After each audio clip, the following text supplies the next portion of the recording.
Dear friends, अस्सलाम वालेकुम। आज हम सीएसआई जनरल साइंस एंड बिलिटी के जिस टॉपिक को डिस्कस करेंगे उसका नाम है मेटेलिक बॉन्ड।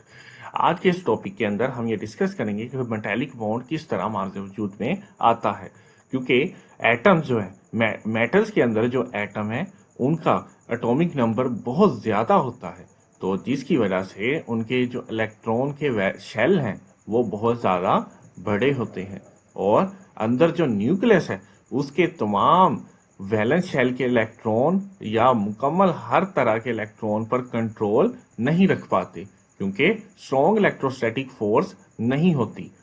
इलेक्ट्रॉन के अंदर तो नेगेटिव चार्ज होता है और जबकि अंदर प्रोटॉन के अंदर पॉजिटिव चार्ज होता है, तो इलेक्ट्रॉन और प्रोटॉन ऑपोजिट चार्ज की वजह से आपस में अट्रैक्ट करते रहते हैं। लेकिन क्योंकि मेटल्स के अंदर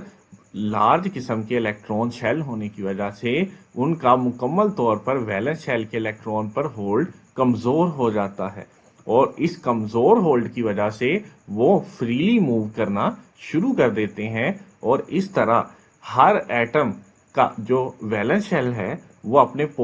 इलेक्ट्रॉन को फ्रीली मूव करवाना शुरू कर देता है, जिसकी वजह से एक समुंदर सा नज़र आता है और इस किस्म के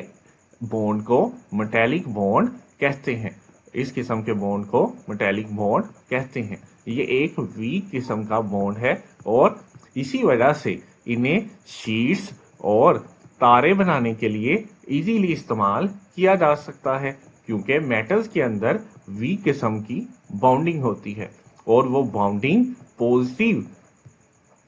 पॉजिटिव चार्ज प्रोटॉन की वजह से होती है, क्योंकि वो मुकम्मल होल्ड नहीं रख पाते अपने इलेक्ट्रॉन पर और इलेक्ट्रॉन फ्रीली मूव करना शुरू कर देते हैं फिजा के अंदर, यानी उस एटम के उस मुकम्मल बॉडी के हर एटम के इलेक्ट्रॉन फ्रीली मूव करना शुरू कर देते हैं और इस किस्म का एक समुंदर नजर आता है। इसे मेटेलिक बॉन्ड कहते हैं, क्योंकि मेटल्स के अंदर जो बॉइलिंग पॉइंट और